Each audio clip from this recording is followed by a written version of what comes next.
вещание и получал инструкции от полиции о его административных обязанностях. А если соискатель, который прибыл, например, он должен был бы стать имам-хатибом, но его знания были низки, тогда он получал духовное звание имама. Это означало, что он не мог возглавлять соборную мечеть. Были случаи, когда человек приезжал сдавать на экзамен на должность имама, получал духовное звание муадзина. В целом, чиновники писали о том, что духовные испытания не имеют той важной роли, потому что главным является общественный приговор духовенства. И были очень редко такие случаи, чтобы люди возвращались, не сдав экзамены.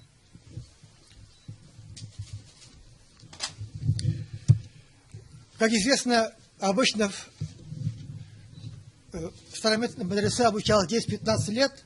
В действительности большинство шакирдов уходили из мадресе по разным причинам спустя 5-6 лет. То есть получали, скажем так, неполный курс обучения в старомедной мадресе. И, безусловно, этот фактор тоже влиял на те требования, которые ставили соискателям. И первым, кто обратил внимание на необходимость совершенствовать систему испытаний, является муфти Тевкилев, который в 1807 году предложил ввести отдельные программы для соискателей, которые претендуют на должность имама, хатиба, мудариса, мугаллима. И если бы они появились, то все шакирды, которые вышли в мадресе и хотели стать духовным лицом, знали бы, какие они предметы должны знать. И это, может быть, стало бы стимулом для того, чтобы получать лучше знаний. Но, к сожалению, этот проект не был утвержден. Там предполагалось открыть при духовном собрании научную библиотеку с тем, чтобы соискатели могли там заниматься дополнительно. То есть речь шла о том, чтобы уйти от формальности экзаменов на духовные звания. И мы знаем о том, что первые три муфти, Мухаммеджан Хусаинов, Абдусалям Абдрахимов, Абдуллахид Сулеймов, сами имели религиозное образование, были улемами. А вот последующие два муфтия, это Салим Гарит Яскилев и Мухаммед Яр Султанов, были русскими чиновниками или военными и не имели религиозного образования. Поэтому вот при их правлении духовного собрания главенствующую роль в выдаче в экзаменах играли заседатели. И вот в своем библиографическом своде Асар Резатин Фахартинов, который с 1891 по 1996 года сам состоял казаем, заседателем, писал о том, что члены духовного собрания из числа духовенства Казанской губернии избирались безграмотные по религиозным вопросам авторитетные духовные лица, которые не знали порядка рассмотрения религиозных дел, не отличали правое от левого. Ну, как известно, заседатели духовного собрания избирались через каждые 3 года из среды духовенства Казанской губернии по разным причинам, в том числе из-за низкого жалования, по семейным обстоятельствам. Туда выдвигались, безусловно, не самые лучшие представители. И поэтому отсутствие официально опубликованного документа по экзаменам было связано, видимо, с следующими обстоятельствами. Хотя, безусловно, такой документ был, потому что через каждые 3 года состав менялся, один человек обычно оставался как бы преемником дел. Связано с тем, что если бы это был опубликован документ, то он бы стал обязательным и для соискателей, и для самих экзаменаторов. То есть, для того, чтобы быть мударисом, там нужно было знать очень много наук. И если ты экзаменатор, должен был знать всегда больше соискателя. И во-вторых, и заседатели, и экзаменаторы, то есть и соискатели являлись выпускниками схоластической мадресе, то есть они получили среднеазиатское образование, и здесь, в стенах духовного собрания, им ставили требования по европейским стандартам, потому что духовное собрание считалось правительственным учреждением, и для того, чтобы определить его компетентность, нужны были те же критерии, которые существуют, скажем, в других высших или средних учебных заведениях. И поэтому вот некоторые формальность и отсутствие четких требований я рассматриваю как продолжение традиции схоластического образования в округе Духовного собрания. И лишь в 1912 году по предложению Министерства внутренних дел появилось специальное положение, решение Духовного собрания о том, чтобы все выпускники медресе получали аттестат или шахадат-нама, в котором нужно было указать фамилию, имя, отчество, возраст, сколько лет обучался в медресе, какие прошел богословские науки, его нравственные качества и поведение. Ну, еще из какого региона, уроженец какого региона. И там были указаны следующие предметы: этимология и синтез арабского языка, изречение пророка, фараиз, то есть распределение наследственных долей, ахляк, хакаид. То есть, я думаю, это было написано приблизительно те науки, которые должны пройти соискатель, но некоторые, если он раньше уходил, безусловно, и не проходил. И эта проблема была поднята Резатым Фахриддином во время апрельского совещания мусульманского духовенства в 1905 году в Уфе, когда разрабатывался новый проект реформы Духовного собрания. Он указал на то, что необходимо выработать новые критерии для лиц, которые прошли полный курс обучения, обучая 10-15 лет. То есть речь шла о том, чтобы уже определять тот интеллектуальный потенциал татар и башкир, и чтобы все знали, что эти люди ученые лица. Потому что та система, которая существовала до этого, не позволяла определить уровень образования духовенства. Вот еще одним новым явлением стало решение Третьего съезда мусульманского съезда Всероссийского в 1906 году. Дело в том, что в этот период шла борьба за открытие джаидистских школ, и муллы-академисты, как монополисты, и сельские консервативные жители, крестьяне, которые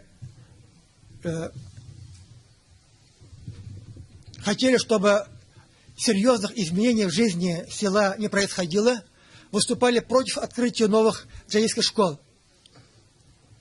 И для того, чтобы обойти этот барьер, Духовное собрание стало проводить экзамены на основании частных заявлений, без общественных переговоров. В результате появилась группа новометодных преподавателей, которые приходили, то есть какой-нибудь прогрессивный бай ставил здание медресе или мектебе, он же платил ему жалование, а указ, полученный от Духовного собрания, был той лицензией, когда его проверяли полиция, он мог показывать, что как тот мулла указной, он имеет право для ведения преподавательской деятельности. Вот таким образом Духовное собрание в значительной степени способствует появлению нового типа школ. И государство, оно всегда стремится контролировать, тем более такое политическое государство, как Российская империя. И во время совещания 2010 года в Петербурге в претензию Духовного собрания было высказано то, что по сей день оно не имеет утвержденных программ для испытуемых, а между тем такие программы имелись в Закавказском духовном управлении, имелись такие же и в Таврийском духовном управлении. И вторая претензия была в том, что экзамен принимают только на татарском языке. Все духовные лица, которые приезжают, получают воздействие татарских заседателей. И предлагалось даже создать новые центры в различных губерниях с тем, чтобы казахи сдавали, это внутренние орды, у себя, башкиры сдавали у себя, и таким образом как бы уменьшить влияние Духовного собрания на испытуемых. Однако убийство Столыпина в 2011 году сняло эти вопросы с повестки дня. Однако, начиная с 2008 года, российские власти обвинили мусульман в пан-исламизме и пантюркизме. И в частности, вот появление этого свидетельства было связано с тем, чтобы контролировать, какие учебные заведения окончили соискатели. Список лиц, которые не должны были получать, не были быть допущены к духовному званию и преподавательству, попали шакирде медресе Мухаммадия, шакирде медресе Галия в Уфе, шакирде медресе Хусайния.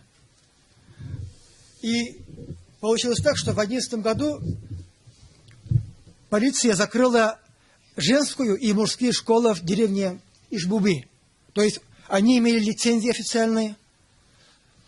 Вот из-за этих политических претензий власти это привело к тому, что в это время уже женские школы вышли из домов мул, уже в школах преподавали не абыстаи, а их дочери, которые имели свои здания, имелись парты, как положено. И таким образом возникла угроза закрытия всех женских школ. И для того, чтобы выйти из этой ситуации, Ляйба Хусаинова, которая открыла 8-летнюю школу в Казани и не имела лицензии, потому что не было такой практики, чтобы женщины имели официальный документ на виде приватной деятельности. Это было один из проявлений джадидизма. Поехав в духовное собрание, получили свидетельство, что является мугаллимом и имеет право преподавать среди женщин.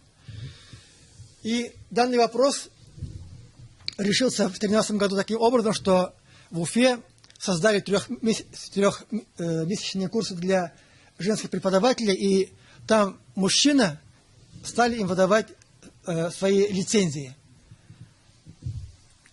Таким образом, если рассматривать в целом, какие звания получали духовные лица, получается, вот, по данным 1900-1911 годы, 60% всех испытуемых получали звание имама хатиба. 16% имама, мугаллима и всего 26% муадзина. И если рассматривать утвержденные в 2010 году официальные правила испытуемых для муадзина, можно сказать, что они соответствовали требованиям знания риваяти исламия. Ахмад Хали Махсуди, все знаете, наверное, так ведь? И я вот вам зачитаю основные требования к имамам-хатибам, которые были утверждены 100 лет тому назад. Для того, чтобы наши уважаемые духовные лица могли сравнить современные требования к современным приходским духовным лицам.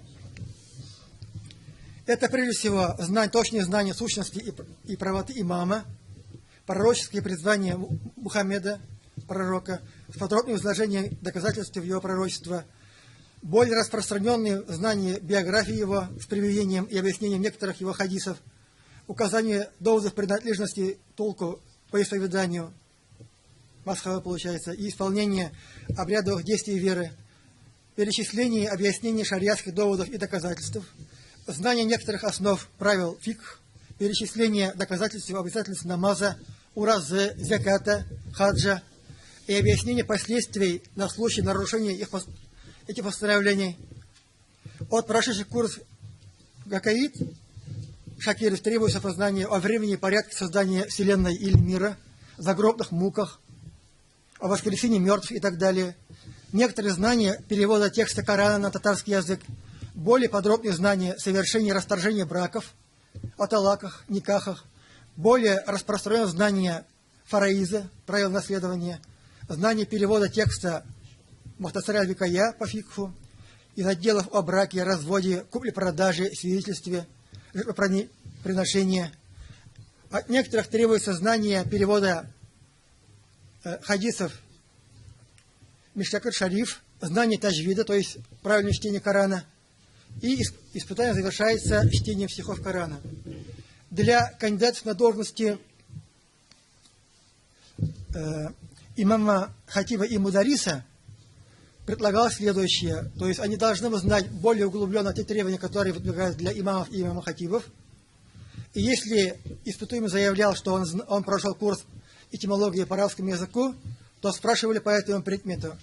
При испытании узнания перевода арабского текста предлагались высшие книги, такие как Мухтасар аль-Викая, Хидая, книга по законоведению, книги хадисов Мишкат аль-Масабих, Сахих аль-Бухари. И вот получалось так, что если те требования к приходским духовным лицам, возможно, они соответствовали тогдашнему уровню и потребностям общества, однако требования для мударисов, они явно отставали. И я думаю, многие из них, помимо ученого звания имама Хатиба, получали должность мудариса. И получалось, что уровень знаний духовенства по тем документам, которые они получали, был, безусловно, ниже в действительности. Например, я вот зачитаю те требования, которые были для мудариса приняты в духовное правление мусульман. Дело в том, что в нашем регионе запрещалось обучение по книгам, которые издавали за границей. А в Крыму, поскольку их было запрещение было означало бессилие власти, потому что невозможно было это контролировать, и к тому же разрушилась система образования, потому что у них джадидские идеи и книги, которые у нас издавали джадиды, такого не было, богословов среди крымцев это практически не было. Вот они обучались по книгам из Константинополя, то есть была полная учебно-методическая база, и сдавали следующие экзамены. Здесь более конкретно написано уже. Арабская грамматика, синтез арабского языка, нравственное богословие, риторика, юриспруденция. Помимо этого, это вот учитель медресе. А сейчас я зачитаю экзамен для медариса. Этимология арабского языка, синтаксис арабского языка, логика, риторика, стихосложение арабского языка, подробное изучение догматов ислама, шариат по книгам Дурар, Мултака, Халяби.